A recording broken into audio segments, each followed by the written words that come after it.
Prabhuji can't hear. Hari bol. Hare Krishna, now you are able to hear me? Now it is. Yes, Prabhuji. Is it clear? Is it? Voice is clear? Yeah. Yes. Continuous and clear without interruption? Okay, fine. So, our universe is compared to a beautiful lotus flower consisting of a lotus leaf which is located just above the water, stem and flower. So from these only our 14 lokas are manifested by Brahma. So here you can see the lotus leaf is compared to the Bhumandala. From the stem portion we have Bhurloka, Svargaloka. From the leaf portion we have Maharloka, Janaloka, Tapaloka, Satyaloka, etc. And within the leaf, inside the leaf, like 7 tunnels, we have 7 lower planetary systems. Atala, Vitala, Sutala, Talatala, Mahatala, Rasatala, and Patala.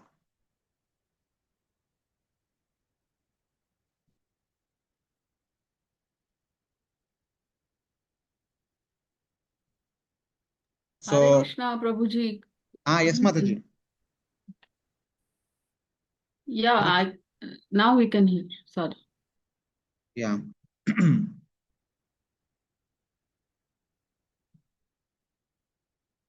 So we kind of briefly saw the different divisions and subdivisions of the Bhumandala. Bhumandala has been divided into 3 parts.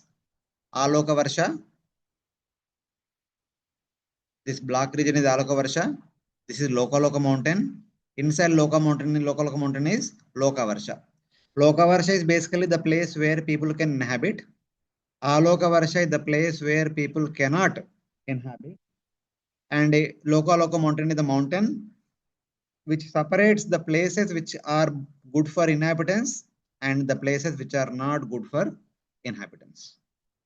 So in that way, the 3 principal divisions of the entire Bhumandala have been indicated. Here you can see, this is all Aloka Varsha, where people cannot stay. This is all Loka mountain. And this is Loka Varsha. In that Loka Varsha, the outer area is, outside the circle is Swarna Bhumi. Inside the circle, we have 7 Dvipas and 7 oceans. So here you can see 7th ocean, 7th Dvipa, 6th ocean, 6th Dvipa, 5th ocean, 5th Dvipa, 4th ocean, 4th Dvipa, 3rd ocean, 3rd Dvipa. And then we, as you magnify, 2nd ocean, 2nd Dvipa, 1st ocean, 1st Dvipa. So like that, all these divisions were made. In each Dvipa, there are set of mountains which are dividing that particular Dvipa into further Varshas. That also we have seen. And then the last, the innermost Dvipa, the white portion here, white circle, that is Jambu Dvipa. That Jambu Dvipa contains 9 mountains. As a result of that, Jambu Dvipa has been divided into 9 Varshas. So like Kuru Varsha, Hiranmaya Varsha, Ramyaka Varsha, Ketumala, Ilavurta, Bhadrashva, Hari, Kimpurusha, and the center thing is Bharata. And in this entire Bharata Varsha, it is further divided into 9 Dvipas. The 9th Dvipa is Bharatakanda. That Bharatakanda is our Earth globe. Like that, we have seen in the summary of the previous chapters during the last class, having established where we are located in the Bhumandala among the 14 planetary systems within the universe, and then we are moving forward. So this is kind of Bhumandala alone has been described starting from chapter 16 to chapter 20. Now from chapter 21 onwards, the remaining 13 planetary systems are described. So in Hare that Krishna, Prabhuji. yes, Mataji. Just one question. In the Bharata Khanda, the Bharata Varsha, these 9 divisions are there. So these who made these 9 divisions, and how these 2 divisions, in between 2 divisions, is there any ocean, or is there any? Yes. This is ocean. This blue line is the ocean, which is separating the land into 2 separate divisions. That's why they are called as Dvipas. Okay, then our Dvipa is the last Dvipa. So, but we don't find any ocean around us. Actually, we discussed last week. We can't see all these things. At least during the Kali Yuga, The human being is not given access to see all the other things in the entire universe. We have also discussed why, if at all the current Kali Yuga people have given access to see and go to all these places. Example, Igalarta Varsha, we have seen Mount Sumeru is a mountain made up of gold. These 8 mountains are also made up of silver. These 4 mountains are also made up of gold. These 20 mountains are made up of diamond. So all these places are opulent places. If Kali Yuga person is allowed to go there, he will simply rob every place. I think that could be one of the reasons that Kali Yuga people are not given access to see. Then what to speak of going there? Okay. Of course, we can't see, even with the aid of scientific equipments also. Since Shastra says so, we need to have that benefit of doubt. With that, we need to accept and move on. We cannot simply say, no, I can't see, so I cannot accept. Yeah, it's up to us whether to accept or not. Because Shastra speaks about them. And at other places, Shastra also establishes about various places' existence through the various pastimes. If we read through properly Ramayana, Mahabharata, Bhagavatam, many of the pastimes have taken place in many of other places. So that means if the pastime happened, means the place is also existing correspondingly. Yes, Prabhuji, and then So where is the ether then? ether, the entire sky is filled with ether. See here, this entire sky is ether only. No, in our Bharata Khanda, the place means next to our Bharata Khanda is the ocean. So then ether is not there around us then. No. See, the ocean is at the base. Last time I showed picture also how it is situated. So there is a ocean. From that ocean, there is the ice column is coming up. Upon that ice column is our Bharata Khanda. Yes. So all around ocean is there. The ether is there. Ether is everywhere. Just like we are seeing now, ether sky is everywhere, and that time also ether is everywhere. Okay. Thank you. Ocean is at the base. So the main saltwater ocean is the base. Even within the surface of the Bharata Khanda also there are a lot of oceans. We have all these wonderful 5 oceans. 5 Mahasagaras are there. So on the surface also they are there, and the bottom also they are there.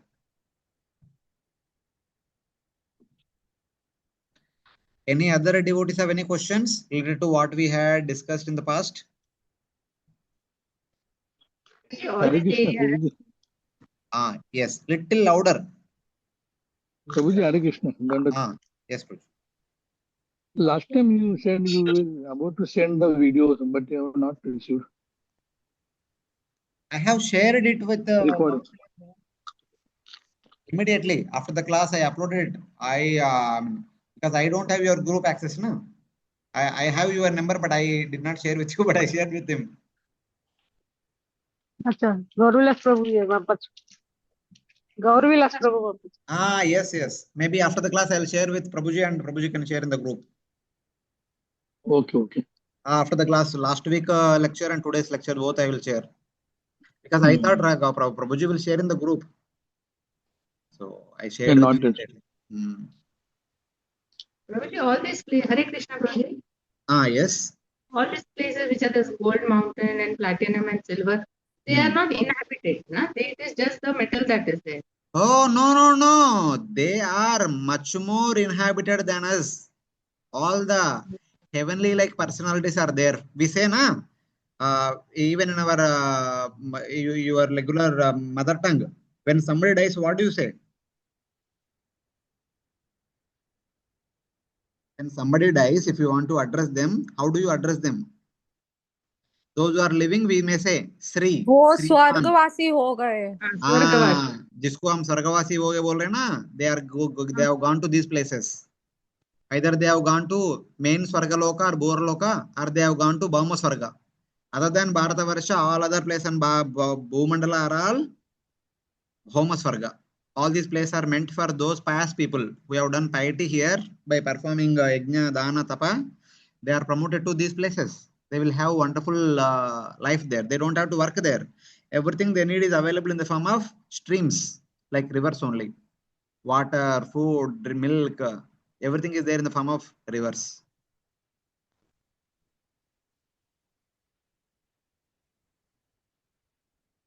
Swargavas ho gaya matlab they will go to these places. If they are qualified, we may say out of respect, but if they are qualified, they'll go to all these places. If not, they'll go to those Atala Vitala, no? Atala Vitala also, as per their karma and as per their desire. See, by performing sinful activities, one will go to Narakaloka, eventually take birth in lower species, that is there. But whether one want to go to Swargaloka or Bhauma Swarga or Bila Swarga, it is as per their desire, as per their sadhana. If you remember, Bhagavad Gita 14th chapter, Lord Krishna says one point. Urdhvam gachanti satvasta, madhye tishtanti rajasa, jaganya guna vrittista adho gachanti tamasa. Those who perform yajna, dana, tapa in sattva guna, they will go to Bhuvarloka or Sargaloka. Those who perform are Bhauma Sarga also.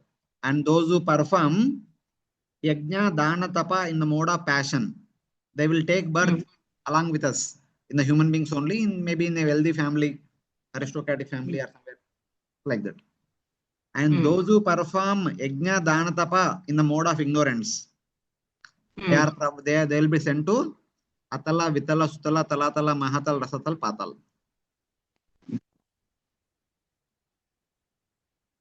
Like that. Because there also they have a lot of opulences. In fact, in Bilaswargas, the opulences are much more than that of Divyaswarga. So it is a soul which goes there. Huh? It is the soul which goes there. What goes there? The Jivas go there and they get a new body. They get a new body. The body is as powerful as Devata's body. Beautiful body. Asuras. Anywhere to go in the entire universe, one need to do something. Positive things we may call sadhana, negative things we may call sinful activities, whatever it is, one need to do something to go somewhere in the universe. Whatever is place, like everything is in the Vedic literatures. If you do this, you will go there, like that. We are all practicing bhakti so that we want to go to spiritual world. Yes. So they practice some sadhana, some particular sadhana to go to Swargaloka, Pitruloka, Bhauma Swarga, or Bila Swarga, or Naraka. So they have their own respect to duties, sadhanas. Okay. Yes. Prabhuji, where is Naraka Loka then? We'll discuss. It is down below Patala. The seventh one is Patala, just below Patala is Narakaloka. Okay. Now, and then we also saw about sun. How sun is being situated in the middle of the universe, provides the sun and sunlight and heat for especially for Bhuloka, Borloka and Swargaloka. And sun god is said to be traveling in a chariot, which has got only one wheel, which is stationed just above Manasutra mountain. And this wheel is connected to Mount Meru through an axle. And that is controlled by another axle, which is connected to Dhruvaloka. And Dhruva Maharaj also has two ropes connected to the 7 horses, which are driving the chariot. With the help of these two ropes, Dhruva Maharaj controls the motion, the speed of sun. Sometimes 6 months he goes upward towards Dhruva, 6 months he comes towards downward, back to the same position. So all these things are happening, not only for sun, for every planet, Dhruva does this. Dhruva controls the motion of all the 9 planets. And just like he is doing for sun, he does for every graha like this only. As a result of that, every graha goes up and down, up and down, up and down. That is called Uttarayana and Dakshinayana. But they have different times. For the sun to go up, it takes 6 months, to come down 6 months. For moon, he will take 13.5 days to go up, 13.5 days to come down. Maybe 14 days we can take. 14 days up, 14 days down. Like that, different planets have, different grahas have different time for Uttarayana and Dakshinayana. So like that. So we have seen, based on the sun's chariot, our ancestors made oil pressing machine and they used to extract oil from groundnut and other seeds. So, and then we also saw that because sun is going up and down and front and back and inside and outside, the area in which we get to see sun over a period of 1 year, that area is called as Ratanida. It is like a cubical structure. This can be really, observed also.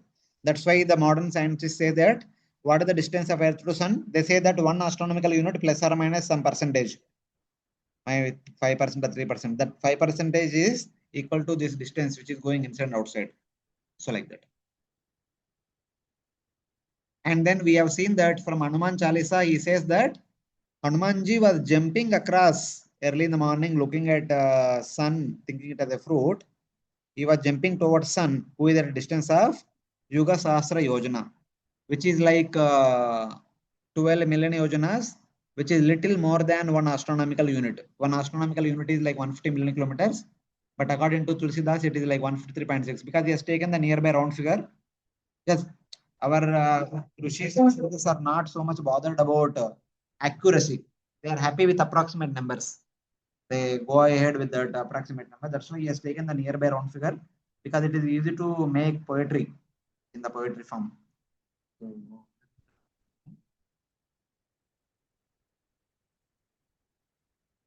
Then we have seen about the sun's details about Brahma Samhita.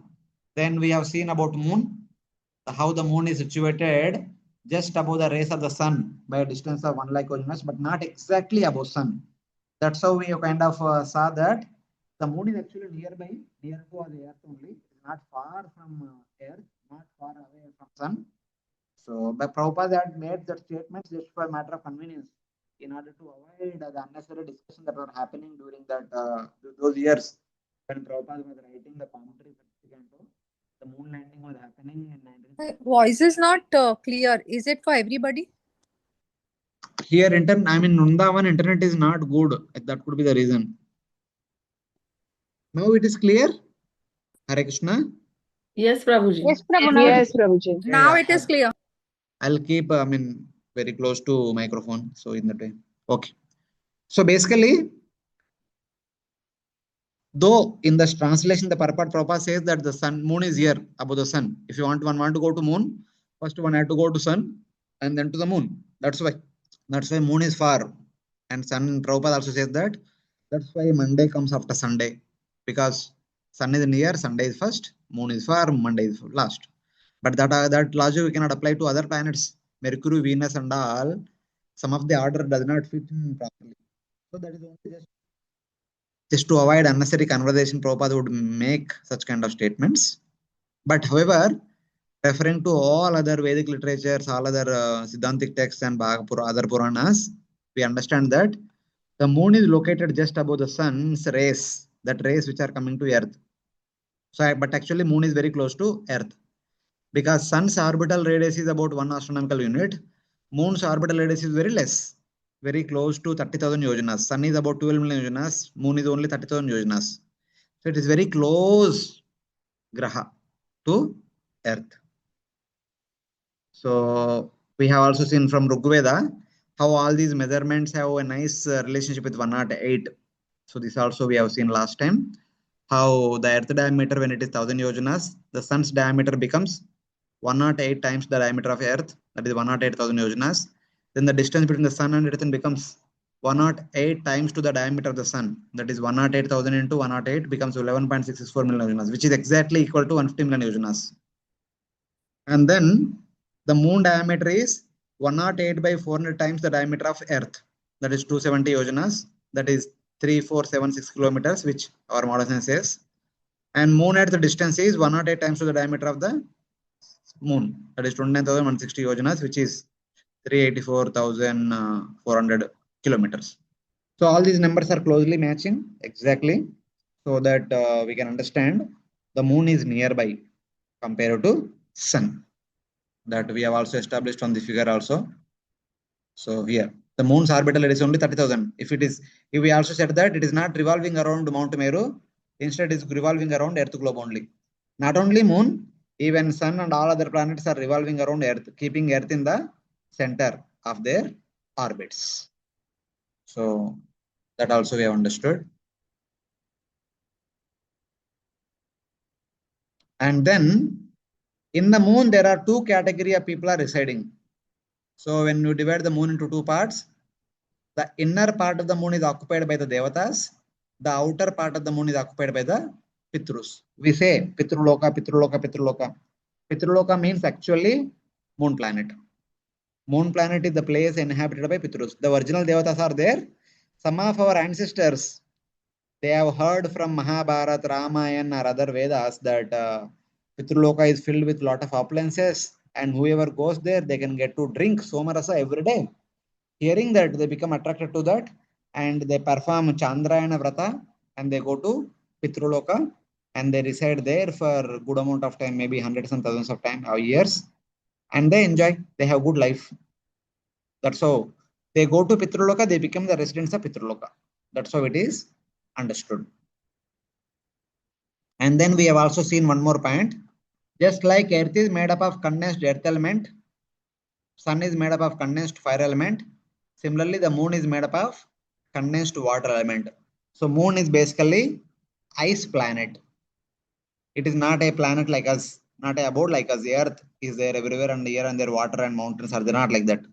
It is predominantly made up of ice. It is a cold ice planet. That's why the rays that are coming from the moon are imbued with coolness. Even in the winter season, the coolness, or in the Western countries, the snow falling, it's all due to the effect of moon only. Because of moon only, all our places becomes cold, and in the West, the places are snowing a lot. So like that. And Bhagavad Gita also we understand that Rasatmaka Soma. Soma is made up of rasa. So what kind of rasa? Rasoham apsu kaunteya. That rasa is nothing but water. Rasa means here water. So Soma is made up of water. It is a watery planet. It is not a earth abode. So that we have to understand. So this is how from different shastras we understand what is what. Bhagavatam, being the Vedic literatures, it mainly focuses on bhakti. The bhakti aspects are highlighted and explained vividly in the Bhagavatam. Other details are summarily mentioned. If we want to know details about other things, we need to refer to the other Puranas and other literatures so that we can get a wholesome idea. So this verse is from this information is from Vayu Purana actually. I think this is where we start. They will not hear properly. I'm saying that Srimad Bhagavatam being the scripture of Bhakti, it mainly talks about Bhakti. Other details, if you want to know, we need to refer to other Vedic literature such as Ramayana, Mahabharata and other Puranas, which help us get more details about this. So like that.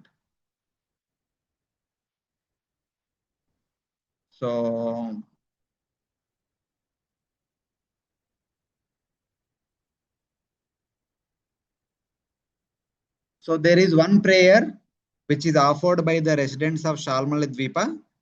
They worship the Supreme Lord by worshipping one of his representative form, that was Moon God.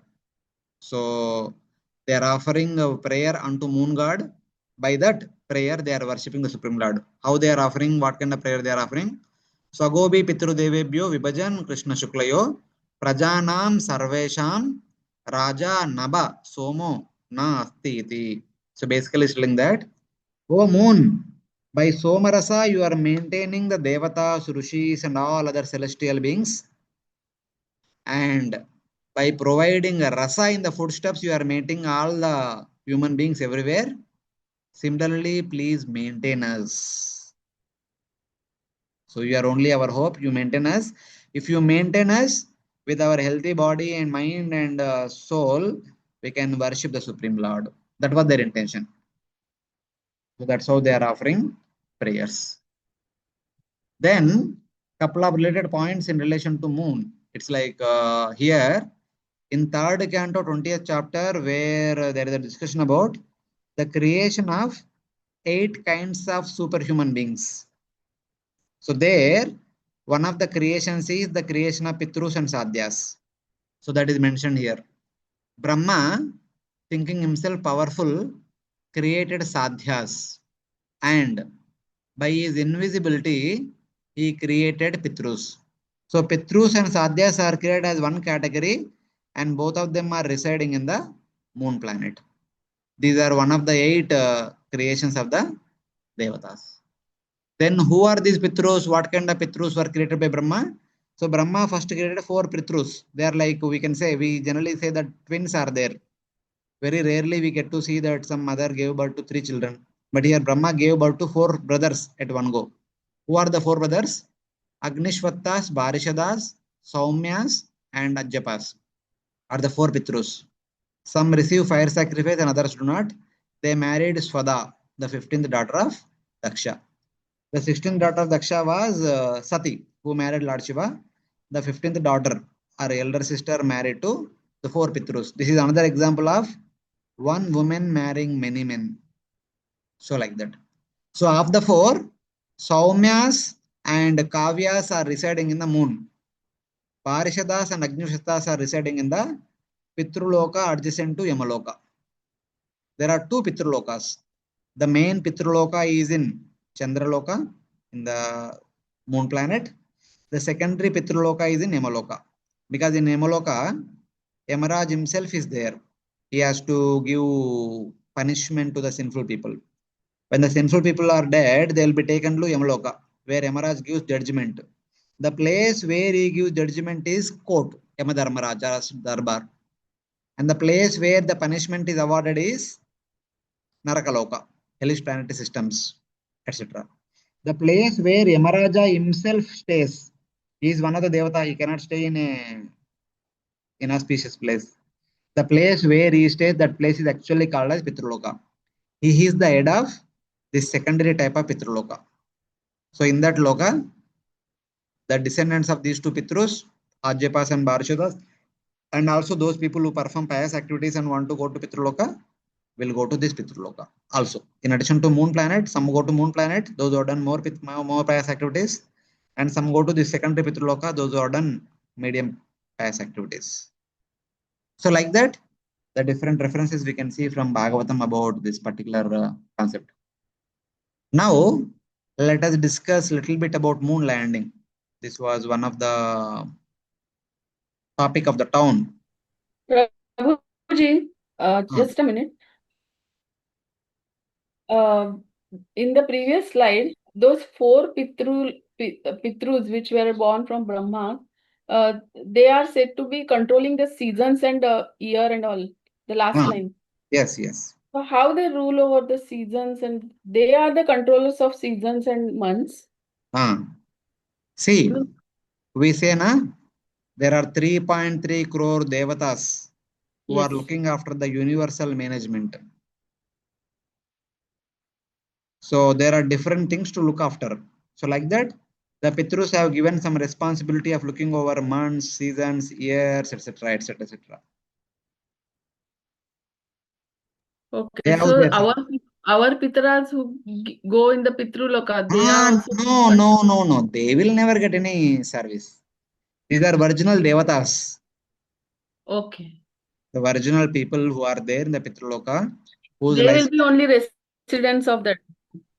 Those who go, they are given visa permit for a few hundreds of years. By performing some pious activity, they'll go and they enjoy and come back. They will never ever take up any responsibility. But the virginal Pitrus who are supposed to live for one Manvantara, their lifespan is one Manvantara. For that long, they will be taking care of this service. After that service is over, after the tenure is over, after the end of the 7th Manvantara, all these virginal Devatas and virginal Pitrus, they all go back to Godhead. Right now, what they are doing is nothing but the devotional service to Supreme Lord. Because it is Lord's responsibility to maintain the universe. On behalf of the Supreme Lord, these 3.3 crore Devatas are maintaining the entire universe. That is basically their devotional service to Supreme Lord.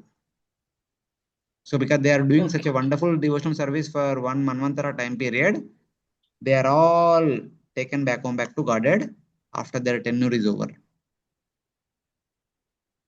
All these Devatas, Indra, Chandra, Varuna, Vayu, Surya, Pitrus, Marus, all these devatas will go back to Godhead after this Manvantara is over. After then who takes care of after they go back to the Godhead? In the next Manvantara, the new government will form. The new Manvantara system, new government will take care of the maintenance of the universe. So every Manvantara, this devatas have changed. Governance will change.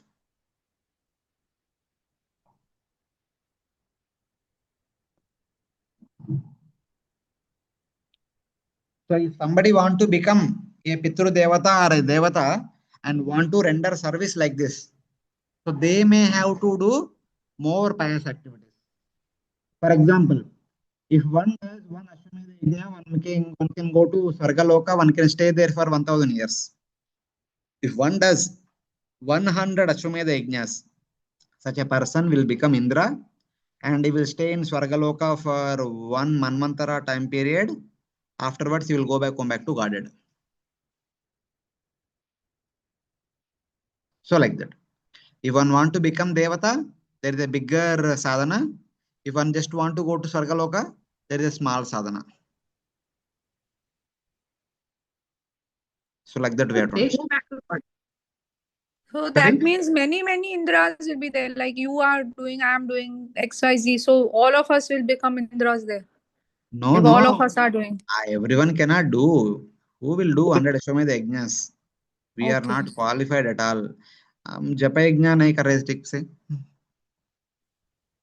No, if at all, many Indras are there, there are so many planets and so many universes. No. See, even many are there. Everyone will not be given that opportunity.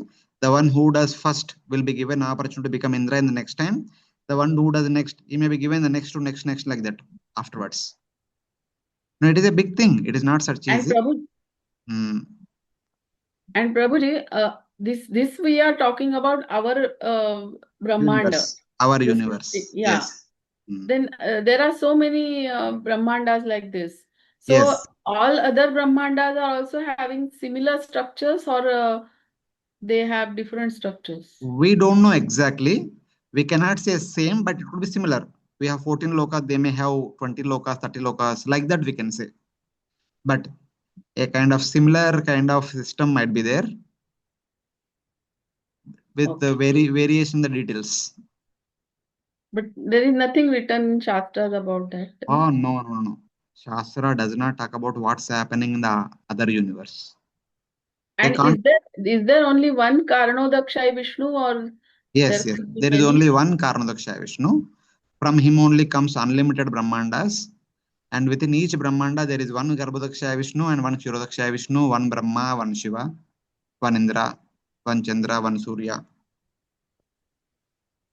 Okay, because Brahmas of different heads we have heard of different Brahmandas. So accordingly. Yeah. Okay. Accordingly, all other things are there. And Prabhuji, all of them go back to Godhead. There is no risk of fall down in the devatas, this thing, in the demigods. If they don't make any mistakes, if they are genuinely serving, being situated in their respective positions, they will definitely go back to Godhead. Yeah. So let us see quickly, briefly. So we hear that the Soviet Union tried to send a mission, land rover, to the moon many years back, 1959. And then in competition to them, 10 years later, US had sent Apollo 11 with the two humans, Neil Armstrong and Buzz Aldrin, who happened to land on the moon and spend more than half an hour and collected some debris and came back. That is the history. Then NASA proclaims that from 69 to 72, in 4 years, they have sent 6 more manned missions to the moon. 6 more times they have sent human on the surface of the moon, plus the first one total 7. Afterwards, they could not do it. Till now, there are not soft landings, but even many other countries are also trying. India is trying, and China is trying. Chandrayaan 1, 2, 3. I did not update 3. and China also, that they are trying to capture the images of the moon either from far or from close by. So Chandrayaan 1 is like sending a satellite into the orbit of the moon. Chandrayaan 3 is 2 and 3 are like sending the cameras onto the surface of the moon only. So from that, they are trying to capture the pictures of the moon and try to analyze what is there on the moon and all. At least they have kind of their observation says that on the surface of the moon there are a lot of water bodies. That much they have indicated. Chandrayaan 2, Chandrayaan 1, 2, 3. So like that. So this is about NASA. The Neil Armstrong landed. This is the Eagle Mansion, and he landed and they put the national flag, saluted, and then is returning. So like that. So these are some of the pictures captured by the first people who landed on the moon after them. So like that. But if you see in all these pictures, see the surface with a lot of footmarks, and see the shadow here falling down here like that. Voice is breaking, Babuji. So here, the lot of footmarks are there.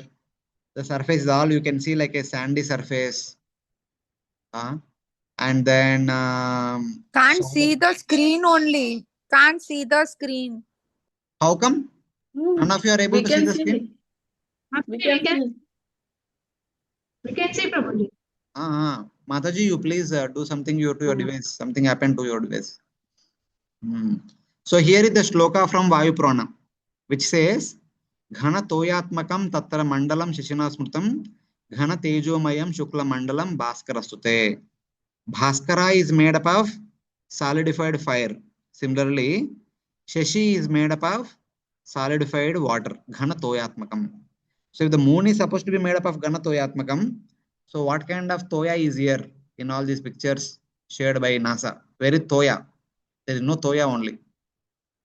So we can have a benefit of doubt.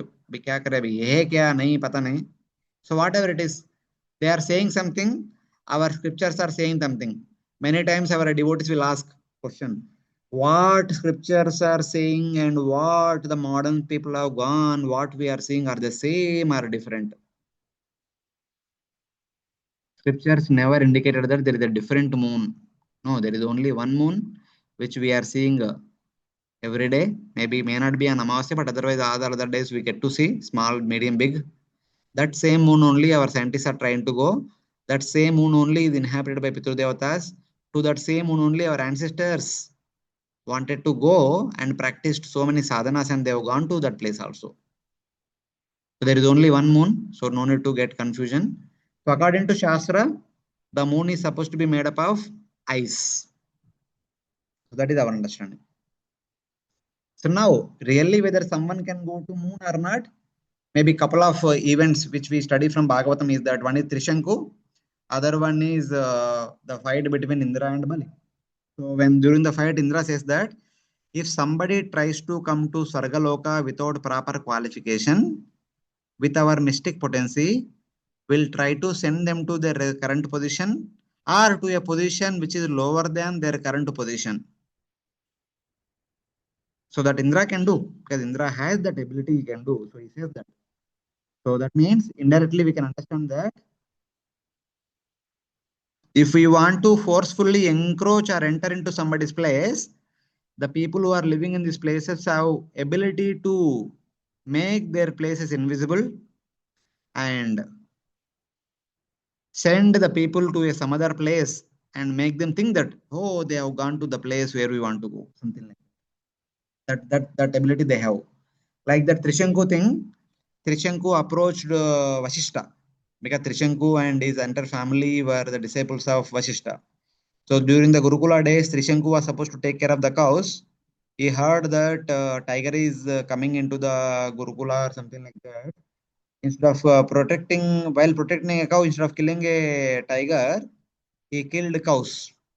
2 cows he killed. The next day morning, Vasishta said, "You what kind of Kshatriya are you? You are supposed to protect the cows, but you are killing the cows for no reason." Even that much recognition, that much thing you can't recognize. What is tiger? What is cow? You acting like a Shudra, may you become Shudra. Like that he cursed him. So since then, Trishanku was wandering here and there by becoming like Shudra. So finally,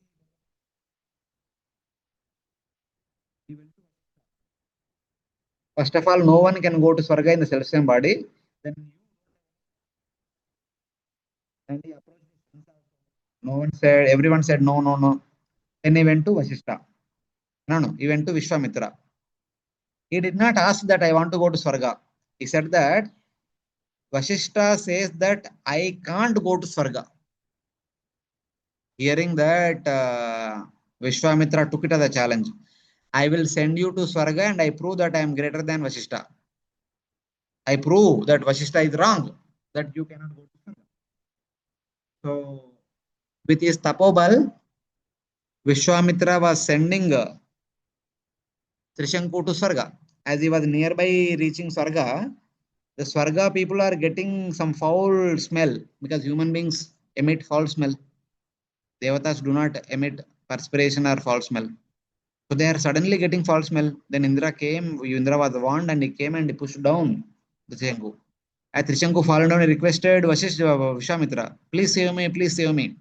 So Vishwamitra again used some more tapabol to send him back to Swarga. Indra pushed him down. So Vishwamitra understood, I cannot send him to Swarga. So Vishwamitra created a Trishanku Swarga for Trishanku. He artificially created a heavenly abode.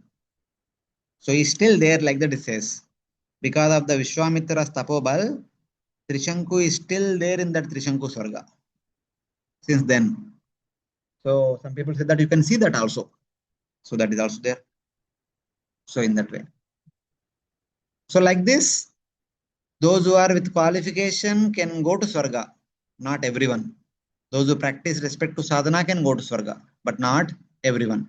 Personalities like Arjuna went to Swarga and learned weapon and came back. Yudhishthira Maharaj went to Swarga in self-same body. King Raivata, what to speak of Swarga? He went to Satyaloka. Nausha not only went to Swarga, but he became Indra also. For some time when Indra was cursed and he was supposed to be somewhere else. So some personalities who are great can go to Swarga in self-same body and come back, but not everyone and anyone. For others, we need to follow the respect to sadhana. So like that. Then what kind of sadhana we need to practice and who can go to Swarga, how long they can stay, etc. We also hear from Bhagavad Gita. Those who practice the sadhana to go to Chandraloka, if they give up their body during the 6 months of Dakshinayana, during the dark fortnight, and during the night time and during in the presence of smoke, by taking shelter of all these deities, they can go to Pitraloka or Swargaloka. They can enjoy there sufficiently and come back. That has been indicated in the Bhagavad Gita as well as Bhagavatam 3rd canto 32nd chapter. Because these people hear about Somarasa, they want to have Somarasa, they go to Pitraloka and Swargaloka and enjoy Somarasa and come back. Just like the 9th chapter of Bhagavad Gita says, Traividya mam somavaputa papa yajna rishtva swargatir prarthayante. Basically, with a desire to drink Somarasa, they perform dharma artha kama. All the Traividya means the Vedas, whatever they're teaching, different yajnas, different dana, dharmas, etc. etc. Why? They want to go to Swargaloka. Te punya masa surendra lokam. Normally it cannot be attained just like that, but they perform so many severe austerities and charities and yajnas, etc. Finally, they'll go to Swarga, which is filled with a lot of opulences and enjoyment facilities. So, Tetam Bhukta Sargalokam Vishalam Shine Punne Martulokam Vishanti. Even though there are inexhaustible facilities, but they can't stay for long. They have to come back. So, one day, they will come back. After their piety is over, they are sent back. After coming back, because they have already tasted the heavenly opulences, the heavenly enjoyment, they again continue to perform Yajna Dana Tapa, again want to go to Sargaloka or Pitraloka, again come back, again perform Yajna Dana Tapa, again go to Swarga. So this going and coming is happening since time immemorial. There is no end to it. So like that. Then some closing points of the moon. Sarva Jiva Nivaha Prano Jivas. The moon is considered to be the food for all the living entities because moon is providing food, Amruta, Somarasa to all the Devatas. Is providing us food in the form of green leaves, vegetables, fruits and flowers, or different variety of living entities. So he is maintaining our life. That's why he is considered to be Jiva. It is because of he, everyone is surviving. So he is the principal Jiva in the entire universe. So like that.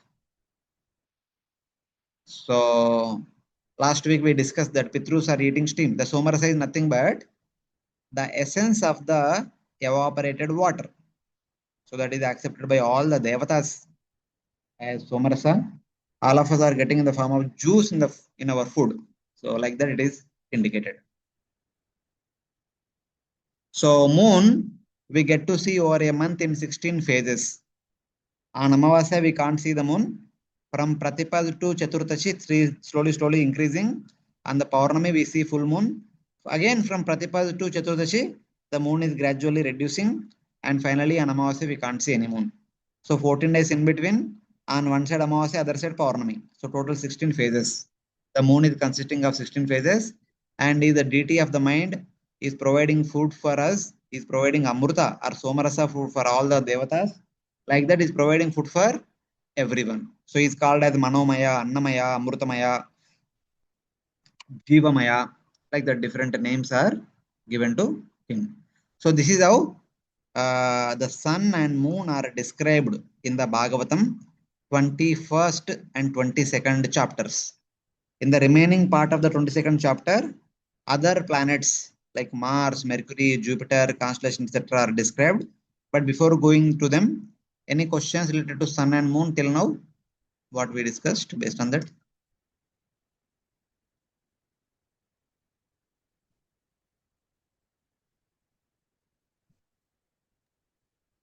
Prabhuji, Prabhupada must have, I think I heard it, that he had given some shloka or some reference also that moon is far from sun. No shloka. Prabhupada writes in the translation and purport, I think 10th shloka, 22nd chapter, 10th or 9th shloka. You can read also. He did not give any reference. Actually, it is not far. There is no reference only to give. How can Prabhupada will give any reference? But then he means he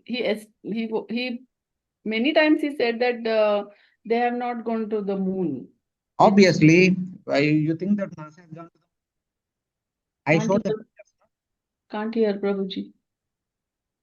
So, do you accept that scientists have gone to moon? What is your opinion?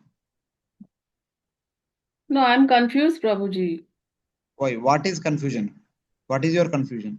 Because this is the same thing that one thing is Prabhupada is saying that it is far off. The second thing is, if at all it is nearby, as you say, it is a condensed form of water, and there Yes. is no water seen. But they have shown. Well, then where they went then? No, there are so many came out afterwards. So many people, even NASA people, only disproved that they have not gone anywhere. They just stood there in the Nevada desert only. Area 51, there is a desert which is called the Area 51.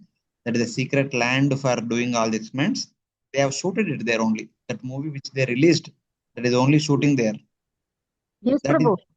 that is Yes, proved Prabhu. We have by seen that picture, Prabhuji. that is proved by Yes, NASA we have people seen only. that picture also. And they have shadows also. Ah, How shadow was there, formed there.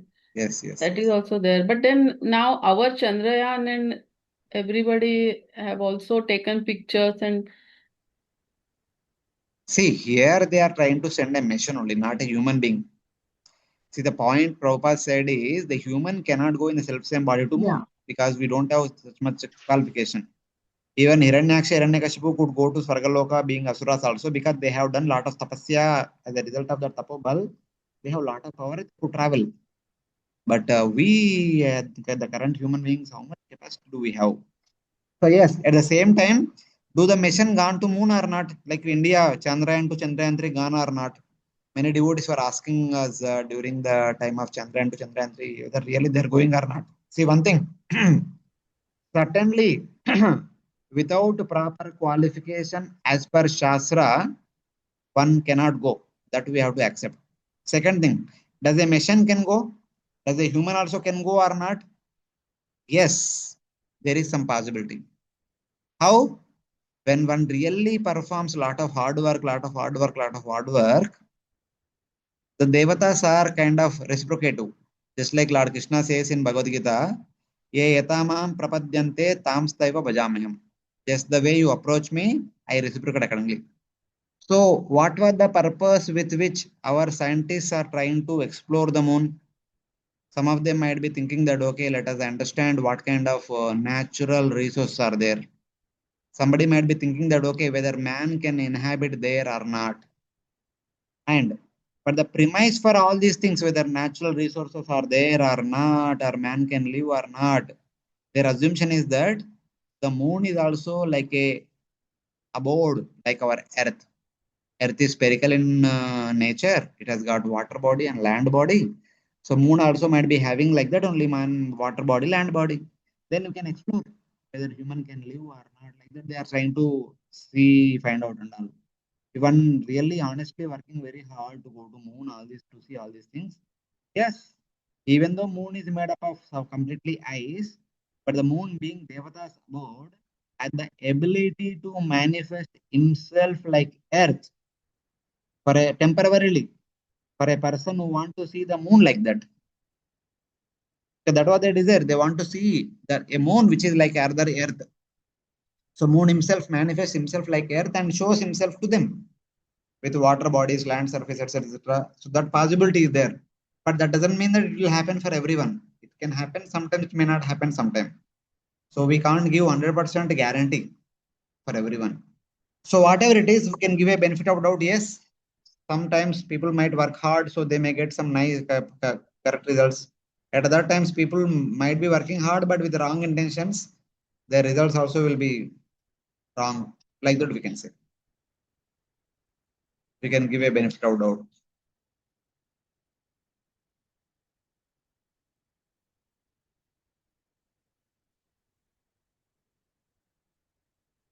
Okay, Mataji.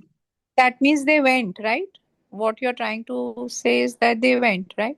No, they did not go. No, they didn't go. They didn't go, but mission went. Acha, like that. Okay.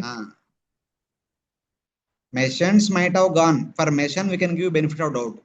For human, outrightly, we can say no.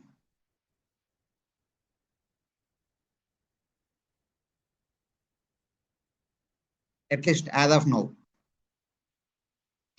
Now, because the other thing is that if a human could go in 1969, why not today? So is technology degrading from then?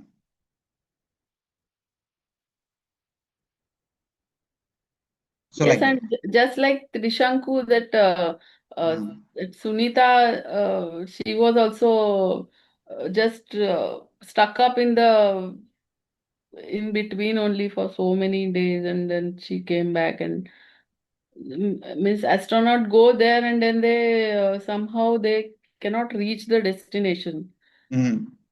Yes. Might be okay. Yeah. So now let us see the other abodes as you go upward one by one, how things are situated.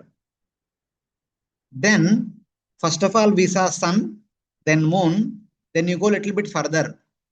By a distance equal to 3 lakh yojanas, we come to nakshatra mandala.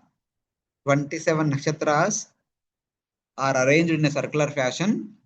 Sometimes there is a 28th nakshatra also. The 28th nakshatra is known as Abhijit. Otherwise, 27 nakshatras are there. Basically, nakshatra means it is a group of stars. Maybe 5, 6, 7, 8, 9, 10, we can say. A small group of 10 stars is called one nakshatra. And basically, these are the residences of Daksha's 27 daughters. Daksha begot in total 60 daughters. Later on in 6th canto, you will study this.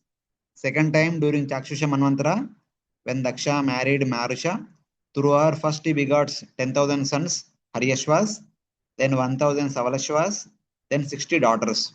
Out of 60, 27 were given in marriage to moon god. So Daksha is one of the wealthiest person ever. So when he married his daughters to moon god, Daksha gave them 27 nakshatras as their residence. See, I'll just tell you one thing. Whatever stars that we see in the night time, all these stars are nothing but the residents of the heavenly beings. Indra, Varuna, Vayu, Maru, so all these devatas, they are all living in one star. Each star has a size of half yojana to 100 yojanas. Half yojana is about 6 kilometers. The diameter of that particular star is 6 kilometers. 100 yojana means 1300 kilometers from Bombay to Vijayawada, the central India. That much is the wide width of the star. Now, when somebody, by performing pious activities, when they go to heaven, they will be given one star to reside. So in that star, they have people to serve them, people to take care of them, all these things. Everyone will be there in that. So as long as their piety alone, they can stay in that star. They are the head of the star. And what kind of facilities are there in the star? Just like the facility that are explained in the aerial mansion created by Kardama Muni for the pleasure of Devahuti. So Kardama Muni simply duplicated a heavenly aerial mansion with all the facilities. So bungalows, waterfalls, gardens, this, that, everything you can think of, everything is there in that. Like that, every Tara, every star has all these facilities. Like that, 4, 5, 6, 7, 8 stars put together is one nakshatra. That means each daughter not only given one aerial mansion, instead they were given 5 to 10 aerial mansions. Yes, he's a topmost wealthy person in the entire heaven. So definitely he can give such kind of wealth to his daughters after their marriage. So he has given. So in all these constellations, the 27 daughters are residing, and that particular constellation is known after the name of the daughter. Ashwini, Bharani, Kritika, Rohini, especially, all these are actually the 27 daughters of Daksha. So they are residing in these 27 nakshatras. So like that. So even nowadays we can see when the marriage is happening, the daughter will be given a bungalow somewhere here and there. So later on the wife and husband stays there, something like that, by the parents. So Daksha has given these bungalows, these aerial mansions to their daughters. So we can see them as nakshatras now. So Abhijit is the 28th one. He is not seen always, but once in a while we get to see him. Whenever he comes in between Shravana and Ashada. So like that. So what is nakshatras and all these things? This important concept is there. So according to Vedic literatures, the technical meaning of nakshatra is that which delivers us from the fear of darkness is called a nakshatra. Daytime we have sunlight, nighttime we have moonlight or the light coming from the lantern or kagada, etc. etc. Of course, this example we cannot tell today. Because today's time and age, everyone is familiar with the electricity light, LED lights, and all these things are there. But if you go back when electricity was not there, daytime there was sunlight, nighttime there will be moonlight or the kagada or lantern would be there. And the Amavasya day when there was nothing, assume that there is entire darkness. A person might be fearful of what to do, how to do, etc. But at that time also there is some light comes from the stars. Those entities which are delivering the person by giving some light during the night time are called nakshatra. Naktrayate iti asmat nakshatra. Naktrayate asmat iti nakshatra. So basically, every celestial entity that is giving us some light in the night time is called nakshatra. That's why Lord Krishna says, nakshatrana maham shashi. Among all those objects that are giving us some light, the light of the moon is best. That's why Lord Krishna's vibhuti represents moonlight in the night time. But, however, what all we get to see in the night sky? 4 different category things. Who are they? Riksha, Rashi, Taraka, and Graha. Riksha means the current 27 groups, what we just discussed, which are given to Dakshina's 27 daughters.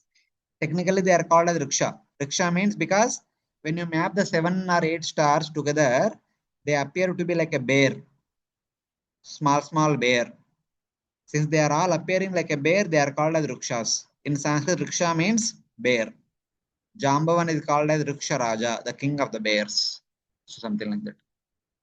So now, the 27 Rikshas are there.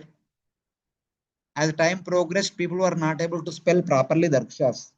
That's why they have replaced the Riksha with Nakshatra. So today, Nakshatra means these 27 Rikshas. But actually, Nakshatra means everything that is visible to us in the night sky. So the second category of those things which we see is 12 stars. Sorry, 12 rashis. These are bigger groups. So in rickshaw, we may have up to 10 stars. But in Rashi, we may have 20, 30 stars, the bigger group. So it is a wider area and etc. etc. They are meant for some other people. Exactly whom they are meant to, I don't know. But they are meant for different stages here and there, etc. Could be. And then there we have tarakas. All independent individual stars, unlimited stars. They are called tarakas. Tara or taraka. Tara comes from the thru dhatu. Thru means those people who perform pious activities after their death, they will go to heaven and they will get a Tara to reside and enjoy. That's why the word Tara came. And finally, Graha. In total, we have 9 Grahas. Other than Sun, all the 8 Grahas, we can see them in the night time. Because Sun is brighter. That's why we can't see other things during the presence of Sun. But in the night time, remaining 8 Grahas we get to see in the sky. What are they? Sun, Moon, Mercury, Venus, Mars, Jupiter, Saturn, Rahu, Ketu, etc. There are 9 grahas. So Surya, Chandra, Mangala, Buddha, Guru, Shukra, Shani, Rahu, Ketu. In a week, we have 7 days corresponding to 7 grahas, and Rahu, Ketu are 8th and 9th. So like that. Then Lord Krishna says, Jyotisham Raviramshamam. Among all those objects that are giving us light both day and night, I am the Surya. Because in the night, among those objects which are giving light, I am moon. In the night and day, both those objects which are giving us light, I am sun. So like Lord Krishna says in Bhagavad Gita. So in that way. So here you can see some rashis and some naksatras. When they map, they appear to be different entities, etc.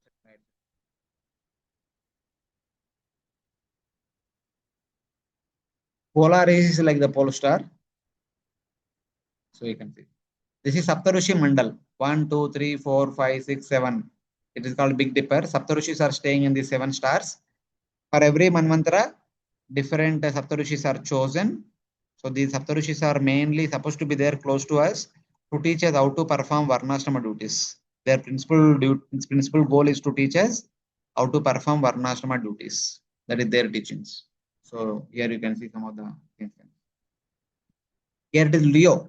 This entire thing looks like a lion. That's why it is called Leo or Simharashi. So in that way. Prabhuji, Karkataka Rashi. Prabhuji, Hmm.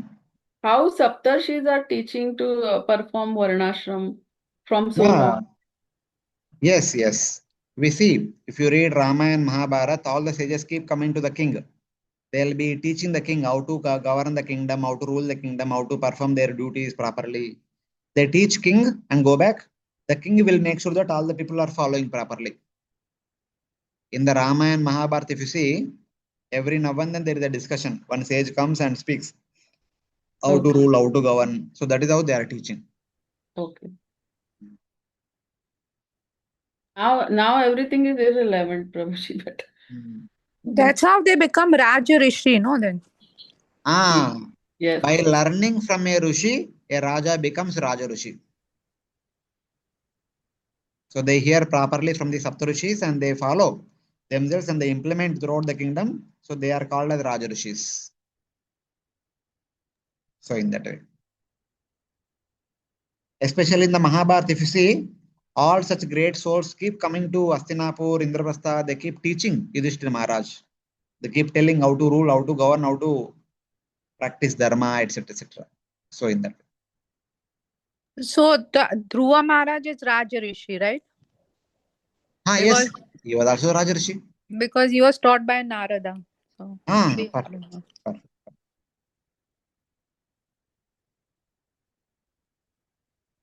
Here also there is one more picture you can see. Another picture you can see like this. So basically, the constellations and rashis are nothing but the group of stars. When you map them, some of them appears to be like a bear. That's why they are called rukshas. Some of them look like a particular entity, particular person. That's why they are named after that person. If some of them are looking like a pot, that is called Kumbha Rashi. Some of them are looking like a goat, that is called Mesha Rashi. Some of them are looking like a fish, that is called Meena Rashi. Some of them looking like a crab, that is called Karkataka Rashi. If it is looking like lion, that is called Simha Rashi. If it is looking like a balance, that is called Tula Rashi. So like that, the names are given by our ancestors. So in that way.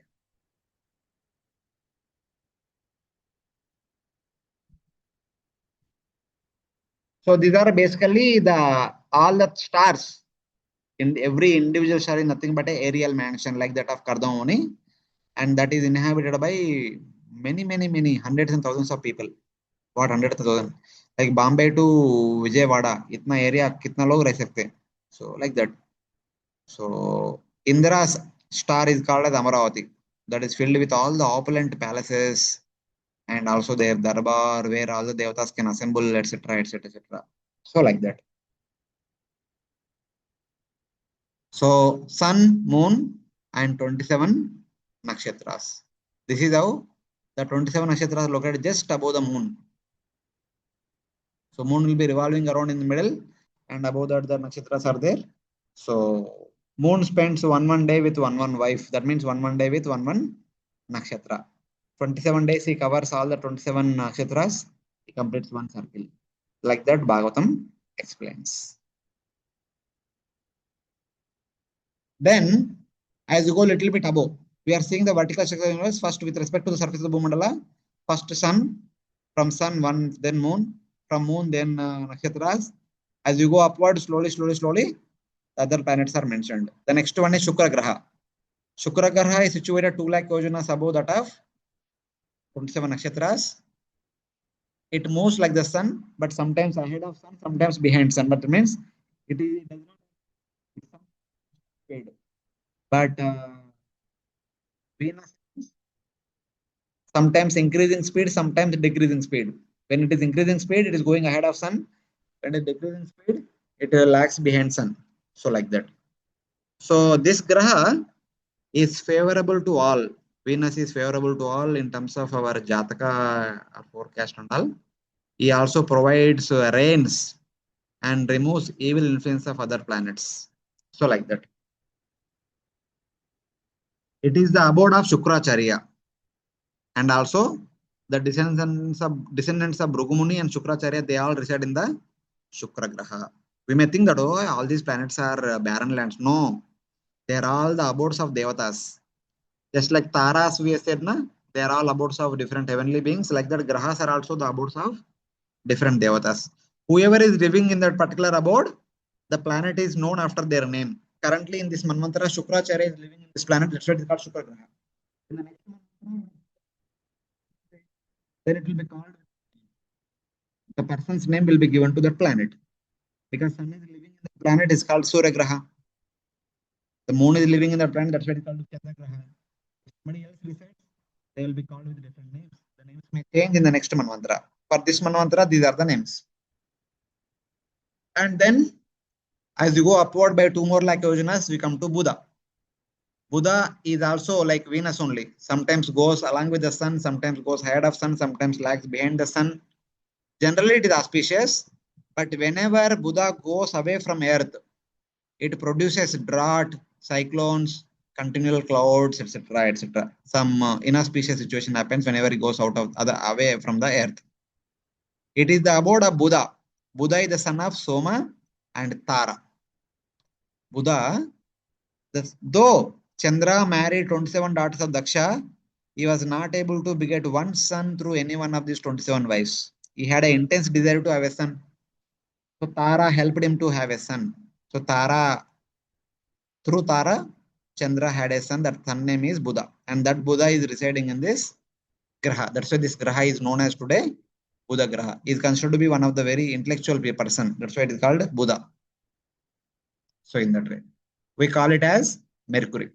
His family members, friends, and relatives are all residing in this Buddha Graha. Similarly, you go a little bit above.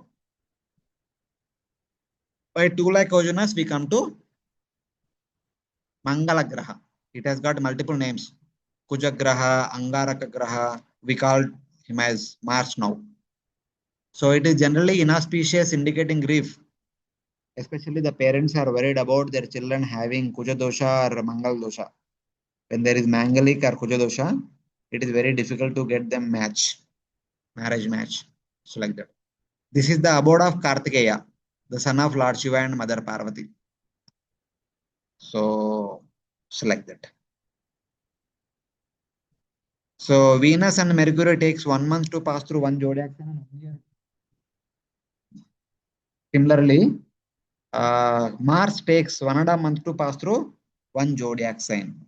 So as a result of that, it would take at least 1.5 years to complete all the 12 zodiac signs. But sometimes it goes through retrograde motion. As a result of that, the 1.5 year becomes almost 2 years. In 2 years, the Mars completes one revolution around zodiac, which Sun takes only 1 year. So, like that, of course, we are not getting into all those details because that is mentioned in the Bhagavatam. I'm just telling. We will not discuss. These are all little technical. How it may not be able to understand at this point of time. Then, as you go upward, we come to Bruhaspati. Bruhaspati is the abode of Bruhaspati, the preceptor of the Devatas. He is the son of Angir and Shraddha, and he resides here along with his family members and friends and relatives and all others. Keep teaching all the Devatas and all others. So, in that way, it is generally auspicious for the Brahmanas because the Brahmana, being a teacher, being a Rishi, is favorable to all the Brahmanas. For others also, he shows favor. Then, as you go upward by 2 lakh yojanas, we come to Shani. Shani is the son of Sun God. Sun God had 3 wives. So, through different wives, he begot different sons. Through one son, he begot Yama and Yamini and Shraddha Deva, the 7th Manu. Through one wife, he begot Ashwini Devatas. And through one wife, he begot Savarni, Tapati, and Shani. So, like that. So, Shani is the son of Sun God. That Shani is residing in this planet. That's why it is called as Shani Graha, Saturn. So, he is indicating grief for everyone, not only for human beings. Pura Brahmand, unse tapte, tadpte. So, like that. So, this is how the 7 planets are being indicated. Sun, Moon, Mercury, Venus, Mars, Jupiter, Saturn. Rahu, Ketu are mentioned in the 24th chapter, but in the 22nd chapter, these different planets have been indicated. Especially, we have to understand that all these planets are the residents of different variety of devatas. They are not barren lands, not like that. Devatas can reside in all these places. If humans want to go, they need to perform corresponding sadhana, Devavrata, Pitruvrata. Then at the end of this life, after leaving this body, one can go to Pitruloka or Swargaloka. Similarly, as you go upward beyond Saturn, by a distance of 1.1 million yojanas, we come to Saptarushi Mandal. The 7 stars are there. They always think about the well-being of all the people because that is it. For our well-being only, they keep coming to us and teaching us Nishkama Karma Yoga. So whether they come, whether they don't come, but wherever they are, they keep praying to Lord Vishnu for our well-being, for our protection, etc., etc., etc. And they are continuously offering obeisances to Shirodaksha Vishnu, who is residing in the Dhruvaloka. Every day they make one parikrama and offering obeisance to Lord Vishnu. They lead their life for the entire duration of one Manvantara. It's like that. So who are the Saptarishis during the current 7th Manvantara? In the 7 stars who are residing in the current Manvantara, Kashyapa, Atri, Vasishta, Vishwamitra, Gautama, Jamadagni are residing, and also Bharadwaja. And in the first Manvantara, the Brahma's 7 sons became Saptarishis. Marichi, Atri, Pulasya, Pulaha, Kratu, Bhrugu, and Vasishta. In the 8th Manvantara, the future one, next Manvantara, who will be becoming Saptarishis? Galava, we don't know so much. Deeptiman, we don't know so much. Parashurama, every one of us know. Chiranjeevi. Ashwatthama, him also we know. He is also Chiranjeevi. Krupacharya, he is also Chiranjeevi. Rishyashranga, he also became, he also will become Saptarishi, one of the Saptarishi. Rishyashranga is like Shanta's husband. Shanta is Lord Rama's elder sister, the daughter of Kausalya Devi. So in that way. Finally, Vyasdeva. So we know very much about Vyasdeva. This Vyasdeva will become Saptarishi in the next Manvantara. So most of them we know from Mahabharata. Ramayana. So So like this that. Ashwatthama, how has he been given such a big position? Yeah, why not? What is the problem with Ashwatthama?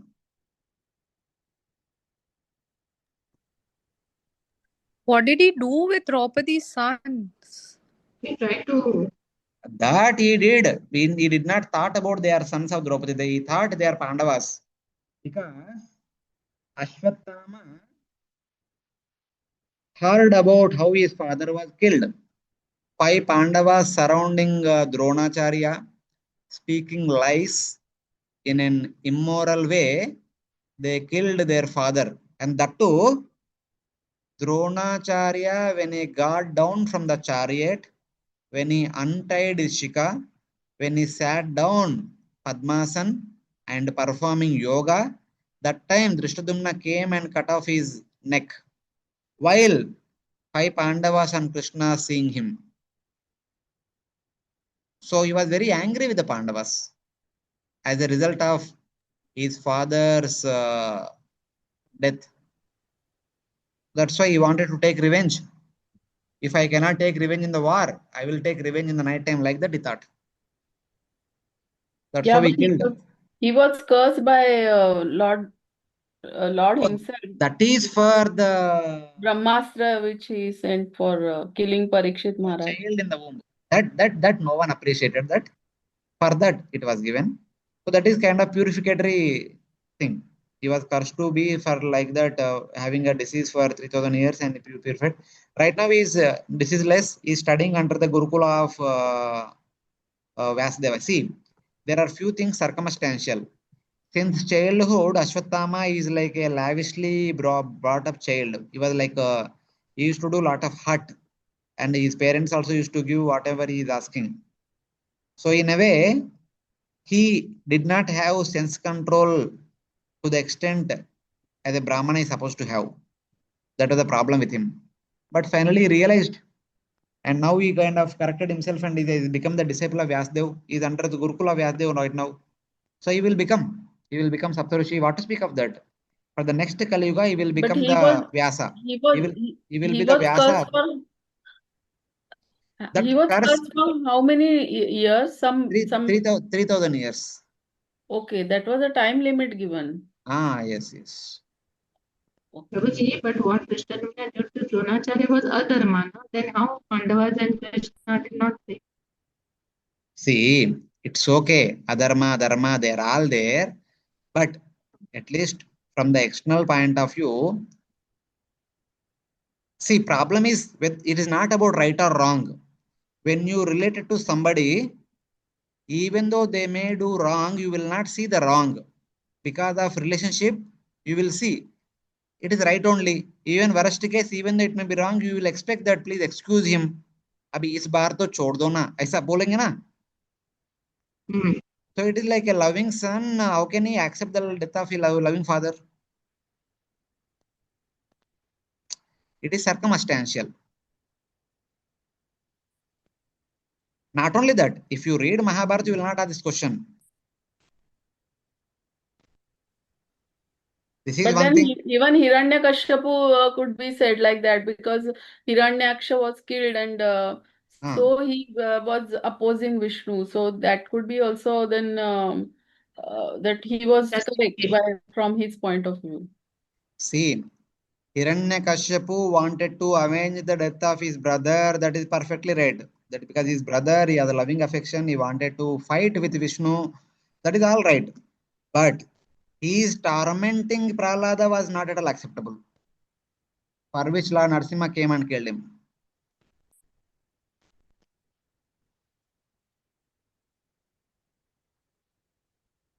Also in Bhagavad Gita, that shloka is there, no? That some 18.48, every endeavor is covered by some fault, such as fire is covered by smoke. Yes. So whatever you do, I mean, there is always pros and cons. Yeah, Everything. it is there. See, you cannot see everyone at every time cannot have complete knowledge. Even Arjuna, after hearing Bhagavad Gita on the 14th, 13th day when Abhimanyu died, he cried whole night. How can you expect that Arjuna, who had heard Bhagavad Gita, he should be beyond the emotions, but he was crying whole night? But he did not stop there. He also took a promise that tomorrow I will kill the person who caused the death of my son unlawfully. So he did the needful with the help of Krishna. See, like that, Ashwatthama had also went through torment, but he could not take proper decision in the tormentation. He has taken some wrong step, for which he has gone through reaction. That doesn't mean that we cannot stamp him completely wrong. He has become wrong because of circumstances. Since childhood, his father was living like a very pauper. He had ambition of living like a rich person. When Duryodhana came, Duryodhana showed some opulences. He became attracted to the riches. So he showed up friendship with Duryodhana. What can be done? So you cannot expect just because somebody is renounced, his son also should be renounced. That cannot happen. These are all like everyone is an individual jiva. Everyone cannot be like Pandavas. So Ashwatthama has his own limitations, but he will take his own time to correct himself. So he corrected. Now having gone through punishment, he corrected. Now he understood. See, one needs either one should have naturally or one needs some experience to come to the senses. So he has gone through heavy experience. He rashly took the decision of killing the soldiers. He did not take the decision. Actually, if you read Mahabharata, you don't ask that question. When he was going to the camp, one person came and gave him a sword. You go, I'm giving you permission, go and cut off all the heads of the people who are sleeping. That was none other than Lord Shiva only. Lord Shiva is the destroyer.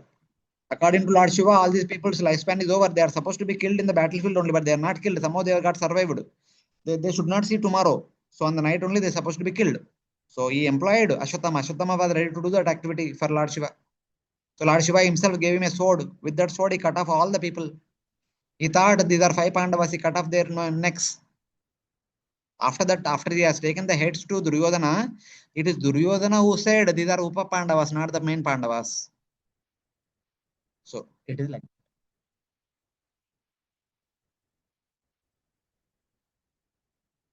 because he had love and affection for his father, he has friendship for Duryodhana, he could not take their deaths as the will of the providence. Just like we also cannot accept something happens to our near and dear. So Ashwatthama was like that. Ashwatthama was an emotional person. Hare Krishna. Thank you, Prabhuji. So here is the Saptarishi Mandal. This is the pole star. Pole star is here. Surrounding the Saptarishi Mandal is there. And Saptarishis reside in the Saptarishi Mandal during the time period of Manvantara. Every Manvantara, they keep changing. Just like we have seen the first Manvantara, 7th Manvantara, 8th Manvantara, like that, they keep changing. So these are the people responsible for teaching Varnashrama Dharma. How to follow this properly. Bhuloka, Bhurloka, Sargaloka, all 3 lokas supposed to follow Varnashrama Dharma as taught by these Saptarishis. They keep coming and teaching us, etc. etc. So like that. So then, as you go above Saptarishi Mandal to some distance, we come to Dhruvaloka. So the Dhruvaloka is situated 1.3 million yojanas above Saptarishis. It is the abode of Lord Vishnu, Kshirodakshaya Vishnu. When Dhruva performed tapasya with a desire to have a place superior to that of Brahma, Lord Vishnu gave his own place and gave his own service. Lord Vishnu was supposed to maintain the entire universe. Hey Dhruva, now you maintain on my behalf. So currently, it is Dhruva Maharaj who is maintaining the entire universe by controlling the motion of the sun, moon, and all other planets, naksatras, just like we saw in the beginning, na? How we control the speed of sun by the ropes. Like that, he controls the motion of all the planets and luminaries. That's how he is maintaining the entire universe. Since in the Dhruvaloka only Kshirodakshaya Vishnu is residing, everyone, all the luminaries are circumambulating him daily 1 round, offering obeisances to him. Just like we do parikrama around Tulsi Maharani or a temple. Like that, they are doing parikrama around Dhruvaloka. So that they are keep remembering that, okay, whatever we are doing, we are all doing all these things for the pleasure of Lord Vishnu. Here, Dhruva Maharaj will do the service till the end of the day of Brahma. Because he wanted to do the service. So Lord Vishnu gave him the service. Karo. Jitna karna karlo. So, like that. So these things we can see from 4th canto. All of you have already read that Lord Vishnu blesses him that, oh, you want something wonderful like this? I'll give you my own abode. Please go there, which is located just above Saptarshi Mandal and below Maharloka. Having gone there, no one will come back. So may you stay there and do the service, and then at the end of the day of Brahma, when there is Naimitika Pralaya, then let us, both of us will go back to spiritual world. So like that. Even Jaya Vijaya, not Jaya Vijaya, Nanda Sunanda comes to Dhruva Maharaj to take him to abode of Vishnu. This is Dhruvaloka only. They also say that let us go to Dhruvaloka, which is the abode of Lord Vishnu. So having gone there, one will not come back. So like that. So this is about Dhruvaloka, which is located just above Rishi Mandal, which is accepted as a pivot for all the planets. Keeping it as a pivot, all the luminaries are revolving in a clockwise direction every day, making one round, offering obeisances to Lord Vishnu. So like that, from So Bhumandala. when the annihilation takes place, that all those four things, whatever, so that time, so two things, that is the Golok Vrindavan and Dhruvaloka, that these two are not getting destroyed, right? See, Goloka Vrindavan is outside the universe. So Destruction happens in the universe. yeah, but then Dhruvaloka never gets destroyed. Dhruvaloka becomes disappear. Acha, it becomes disappear. Okay. After Pralaya, it won't be there. It will disappear. It's like when Lord comes down, he comes along with his home. When Lord goes back, he will take his home also along with him. So Dhruvaloka is actually Vaikuntha. It is not different from Vaikuntha. When Lord comes to this material world, he brings his own home all the way into the material world. When he's going back, he will take it back. So like that. So in this way, we have briefly seen Sun, Moon, Nakshatra, Buddha, Angaraka, Dhruvaloka. These things are being indicated one above the other. So like this. So even though in this picture we may see them one above the other, long distance and all, but actually this picture is not done to the scale. If you actually see the measurements, from the Earth globe to pole star is only 3.8 million yojanas. But from the Earth globe to Dhruvaloka mountain, it is 41.1 million yojanas. From here to here, 41. Here to here only 3.8 or 4 we can take worst guess. So this picture is not to the scale. This is 4, this is 41, 1:10 ratio. So because here we need to show, we have drawn pictures like this, but in reality, they are all very closely compacted. The orbits are not so high. At the same time, all the orbits are not always high like this. Uttarayana, Dakshinayana, during Uttarayana, sun goes above and Dakshinayana, sun comes below. Like that, Saturn also, during Dakshinayana, Saturn comes below, Uttarayana goes above. All these planets keep going up and down. They don't stay in their respective the places shown in this picture. All the planets go up and down. So that's why we cannot say that, oh, sun is far, moon is far, like that. They're all like temporary. What is being said in the Bhagavatam, that 1 lakh yojanas above the rays of sun, is all a temporary situation. All the Purana say that the position of these planets is all on the day of Makar Sankranti. So on the day of Makar Sankranti, this is the position of the planets. On other days, it will be different. Not necessarily every Makar Sankranti. That Makar Sankranti, during which the positions are like this and their numbers are mentioned by Vasudev in our Vedic literatures. One of the Makar Sankranti, which is around is time of writing all the Puranas. So like that. So these are the orbits of all these planets are revolving around. So like this. Prabhuji, moon is revolving around Earth. our Earth. Correct? There is only one Earth. Yes, only our Earth. And all other planets are revolving around Dhruvaloka. No. Here you see. Okay. It's around Meru mountain. Wait. No. See, Meru is Bagal mein, is nearby only. Earth globe is here and Dhruvaloka is here. If you draw a line connecting these two, that line becomes the center of their orbits. If they are here, they will be revolving around Earth. If they go above, they will be revolving here only. But the center will be the line that is connecting Dhruvaloka and Earth globe. So in that way, so because they going up and down, they are not fixed at one place. Yes. They are revolving, na Prabhuji? See, on daily basis they revolve like this. Today they are revolving here. Tomorrow they'll go a little bit above, revolve here. Day after tomorrow, a little bit above, revolve here. Like that, every day they are going. Every day they are revolving like this continuously, like circular only, like dotted line shown here, and also gradually going up and coming down, going up and coming down. There are two motions: the daily circular motion and yearly up and down motion. Yes, but they are revolving around this line only, no? Around that line connecting pole star and Earth globe. So Okay. you can say they are revolving around Earth. You can also say they are revolving around the pole star. Both are correct only. The black line, Prabhuji, which is connecting the sun, planet, and No, not the black line. Just Here the in this sun. picture, that black line is connecting Mount Meru, but there is another line. If you want to see that line, you have to go this side and see.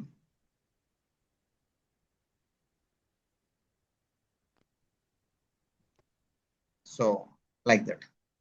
Because in one sense, the orbits are very, very, very, very big. And Mount Meru and Earth globe are very nearby. Even if you say they are moving around Mount Meru and whether they are moving around Earth globe, it does not make much difference. Because in comparison to radius of the orbit, the distance between the Mount Meru and Earth globe is very small, negligible. 1%, 0.5%, उसको हम बोल सकते हैं.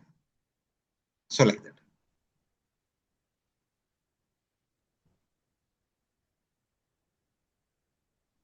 So this is the shloka from Vayu Purana, which says, Dakshinayana Marganto. When the sun is on the Dakshinayana path, and especially on the Marga Anto, the last day of Dakshinayana. That means tomorrow, the next second, Uttarayana will begin. That time, the position of the planets is indicated in the Puranas. Every planet is 2 lakh yojanas above other planet.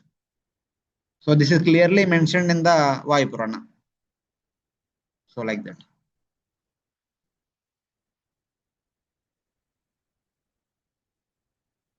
Now, in the 23rd chapter, so we have been discussing about the planets, Sun, Moon, Mercury, Venus and all.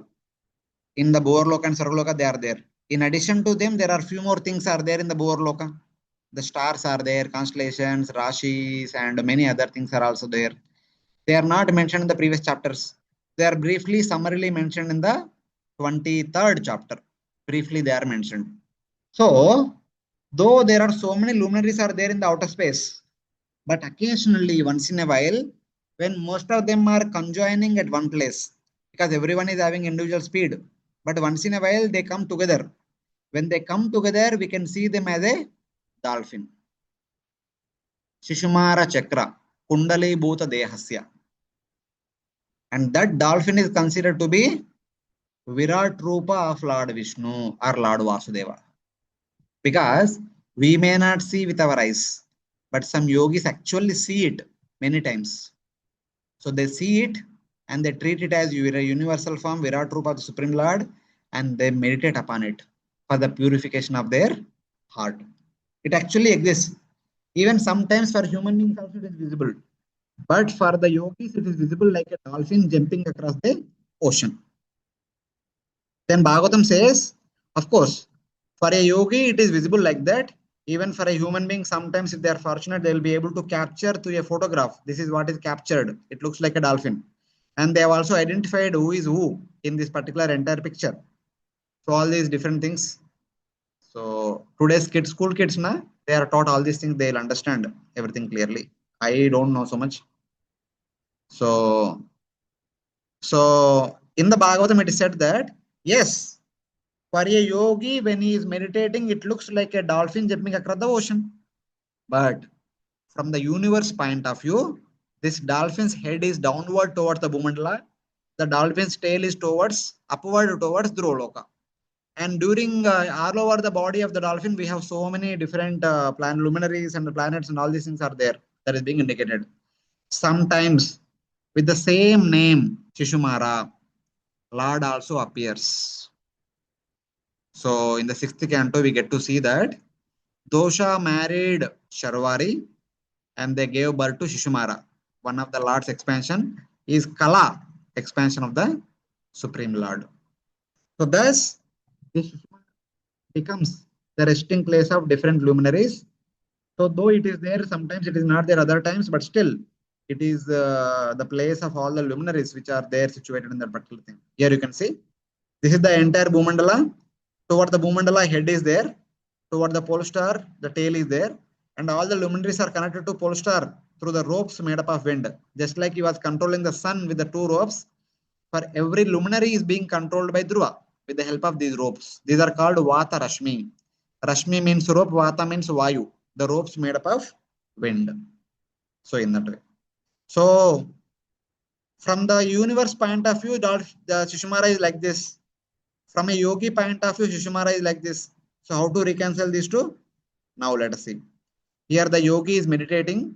While his meditation, the Shishumara is like this, jumping across the ocean. The head is this side, tail is this side. For the universal point of view, now, where is the yogi seated?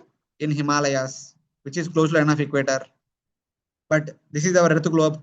But from the universe point of view, our earth globe is connected to the Bhumandala like this. This is the entire Bhumandala. And pole star is somewhere here. Towards pole star, the tail is there.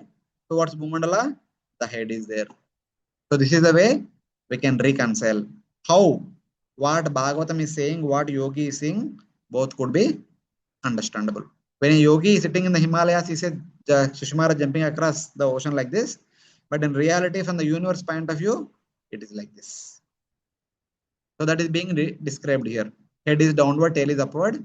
So with respect to the position of this dolphin, you can see all these different things are there. On top of its tail, there is Dhruvaloka.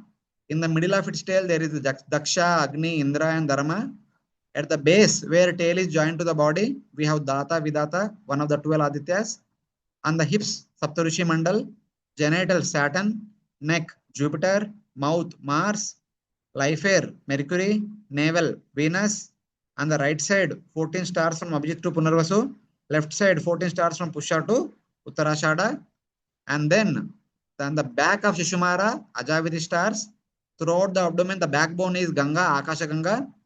And the mind, the moon. Chest, sun. Heart, Paramatma, Lord Narayana. And the breast, Ashwini Kumaras. Neck, Rahu. Upper chin, Agasti. Lower chin, Yamaraja. All over its body, comets, Ketava, Sarvangeshu.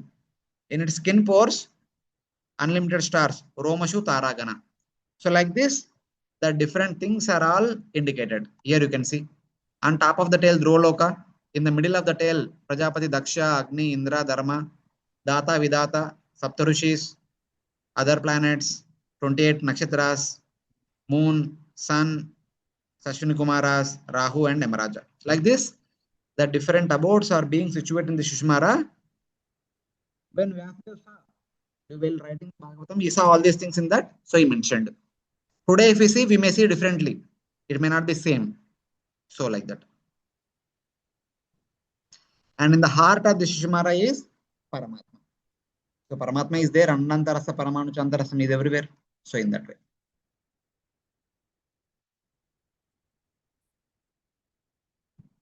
So this is about Shishumara.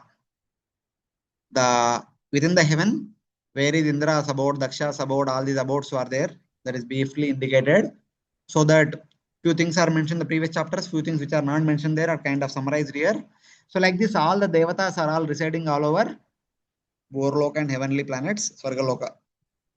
With all the stars as being their residences, every star will have, every Tara will have all the facilities like that of Kardamuni's aerial mansion, and they live a lavish, comfortable, luxurious life in the heavenly abodes.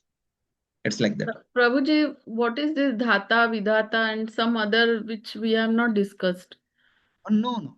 See, Data, Vidata, 12 Adityas are there, na? Like Surya, Indra. Okay. Data, Vidata are also two of the Adityas. They also have their residences here.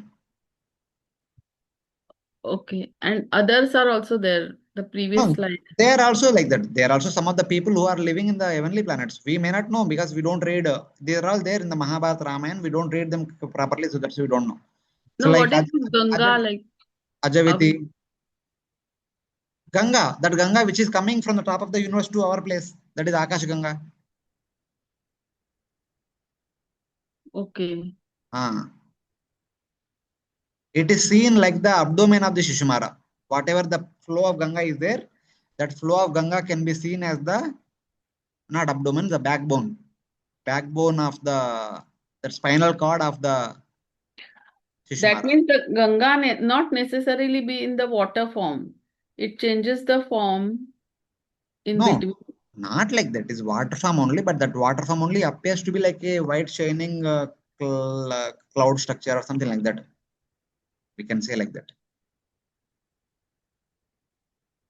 Even waterfalls also from the mountain, when they are coming down, when if you look from the far, it appears to be whitish only, na? The milky stream. So stars also appear like a whitish. So in that way.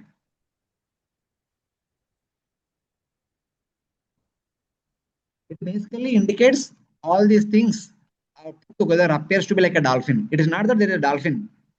All these different luminaries are there. When you map them combinedly, look it as a complete picture, it looks like a dolphin. See, for example, if you see here this picture which was captured by camera, so it is actually different things are there. So here you see different things are there. Some places individual stars are there, some places bigger things are there. You may say these are clouds. They may be cloud or something else. Also, they may be combination of more stars at one place, so it is looking like more bright, something like that. Or the dense portions all we can say Akash Ganga also. So like that. What is the center? That yellow. What is in the center? This is the human being. No, this This may be the setting sun. The sun is about setting. Unka sun ka thoda brightness is there. And where are the yakshas and that you will wait till next chapter. 24th chapter it comes. Next chapter they will be explained. Where are they are not nearby to the earth? Some of them, yes. Some of them are inside the Bhumandala. Some of them are nearby earth also. We'll see. 24th chapter you will get to know about them. Okay. So now, after explaining these things, though Bhagavatam does not talk about it directly, in one purport, Srila Vishwanath Chakravarti Thakur quoting Vishnu Purana, he talks about the 4 upper planetary systems, Maharloka, Janaloka, Tapaloka, Satyaloka, and Srila Prabhupada repeats the same things. They translate the same from Vishnu Purana into English in that last verse of the 23rd chapter. That talks about Maharloka, Janaloka, Tapaloka, Satyaloka, which are located one above the other after Dhruvaloka, which are meant for the great sages. Maharloka is the abode of great sages and rishis. So those who perform Vanaprastha properly, they are promoted to Maharloka. And Janaloka is meant for again sages and rishis. Bhrigu and all will be staying here. Tapaloka is also abode of great sages. The 4 Kumaras and one of the 11 Rudras stays here. Brahmaloka is also abode of Brahma and all the other great sages. Especially the Vedas personified staying in the Brahmaloka. All the Vedas, every Veda, every literature will have a person. That person stays in the Brahmaloka. So like that, a brief information is given. From 2nd canto, 2nd chapter, I have collected some inputs about these places. You see, when a Karma Mukta, when a yogi, having gone through Yama, Niyama, Asana, Pranayama, Pratyahara, Dharana, Dhyana, Samadhi, raising the prana from Mooladhara Chakra, like that, Brahmarandhara, piercing the body, he passes through all the 14 lokas, one after the other. While passing, he comes to Mahar and goes to Janaloka, Loka, like that. He has 2 options.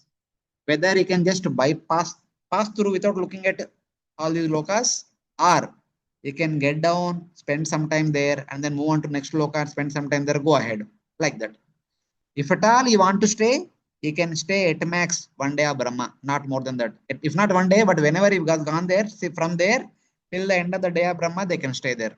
Because the residents of these 4 lokas, their lifespan is minimum 1 day of Brahma. Some of the great sages live for the entire lifespan of Brahma, like Narada Muni, 4 Kumaras, Bhrigu, Vasishtha. Their lifespan is also equal to that of Brahma. But other Jnanis and Yogis, their lifespan is 1 full day of Brahma. So they stay in these 4 lokas. So like that, this yogi first goes to Maharloka, then goes to Janaloka, then Tapaloka, then Satyaloka. So in Satyaloka, who are staying? The personified Vedas, Upavedas, Nyaya Shastras, Itihasas, Vedangas, Puranas, Samhitas, Yama, Niyamas, Jnanis and Yogis, who have attained Brahmaloka by mixed bhakti, all offer respect to Lord Trivikrama. So this is a verse from 8th canto. When Lord Vamana became Trivikrama, along with Brahma, all these personalities are offering obeisances to Trivikrama. So that indicates that all these people are residing in the Brahmaloka.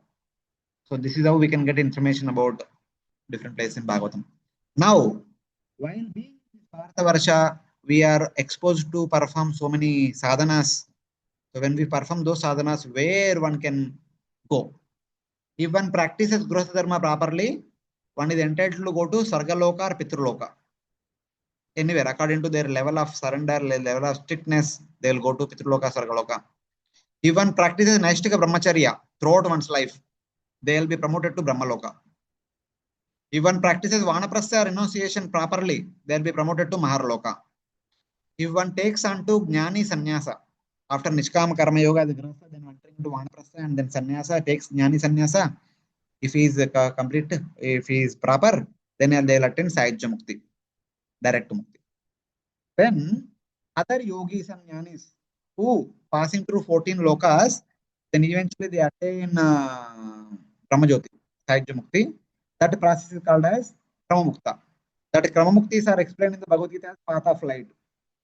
So those who leave their body during Uttarayana, the bright fortnight, during daytime in the presence of light, they will attain liberation following the path of light. That means they pass through all the lokas. Bhuloka, Bhurloka, Sargaloka, Maharloka, Janaloka, Tapaloka, Satyaloka, earth layer, water layer, fire layer, air layer, ether layer, Ahankara layer, Mahatata layer. Then they enter into Pradhana layer, then finally enter into Brahmajyoti. It's like that is path of light. And others who perform pious activities and leaving their body during the Dakshinayana 6 months, dark fortnight 15 days, night time in the presence of darkness, taking help of these deities, they'll go to either Sargaloka or Pitraloka, and after spending their piety, they'll again take birth in Bharata Varsha. Tetam Bhukto Sargalokam Vishalam Shine Punne Martilokam Vishanti. So for different things, different sadhanas, what they do, they go to different places within the universe. So this is how we have to understand. Prabhuji, this Gnani Sannyasi Sayujya Mukti, so if he is averse to Lord, then he won't get this direct Mukti. He'll go down to the hellish planets. Because he is averse to the Lord, no? Wait. We generally hear like that. That is for Mayavadi. There are two kinds of impersonalist. One is Brahmavadi, one is Mayavadi. Mayavadi does not accept the existence of Bhagavan. For Mayavadi, the material world is illusion, the spiritual world is illusion, the living entity is illusion, the Bhagavan is also illusion. They are outrightly rejecting the existence of Bhagavan. They will never ever attain any liberation. Aruya Krishrena Param Padam Tata Patanti Yadu Anadra Sishmadangreya. They may think that they are attaining liberation, but they will never go beyond this universe. They may go up and down here and there, Abrahma Bhunaloka Punravartana Arjuna. They may go here and there up to Maharloka, Janaloka by their strict austerities and all. But they will come back because they never ever respected the Supreme Lord. They never ever regarded that Lord as form. But here Jnani Sannyasi is a Brahmavadi. He accepts the three tattvas of the absolute truth. Brahmeti, Paramatmeti, Bhagavaneti. But somehow or other, he developed affinity towards Brahman. So he want to go to Brahmajyoti. Such a person goes to Brahmajyoti and he will never return. He will remain there always. Mayavadis will never go to Brahmajyoti and they will always moving up and down only in the universe. So it is like that. Srila Prabhupada or our previous, wait. Srila Prabhupada or our previous Acharya, they don't talk so much about Brahmavadis. They always talk about Mayavadis. Keeping the Mayavadis in the mind, they say that even if by chance they happen to go to Brahman and all, they will not stay, they will come back because they have disrespected the Supreme Lord. Mayavadi, Krishna, Aparadi. And they don't talk about Brahmavadis so much because our movement is the Seva movement. So our Acharyas want to help us surrender to Supreme Lord with a Seva attitude. If that is the motive, what is the need to talk to them about going to Brahman? That's why our Acharyas don't discuss so much about the means that will take one to Brahmajyoti or Sahajya Mukti. Because that is not our ultimate goal. Our ultimate goal is to go to spiritual world and serve the Lord, whether it may be Goloka, Vrindavan or Vaikuntha or Ayodhya. So they don't talk so much about Brahmavada, and they kind of bash Mayavada because the Mayavadis do not accept Bhagavan. So like that. Here we are talking about Brahmavadi. Here you see Brahmavidam. Brahmavidam means those who are Brahmavadis. Thank you. So Yeah. these Brahmavadis also don't go to the higher planets like Swargaloka to enjoy the opulence. No, if they have to go to Sargaloka, why would they enter into Vanaprastha and Sannyasa? Correct. Just by practicing Grus Dharma properly, they can go to Sargaloka and enjoy.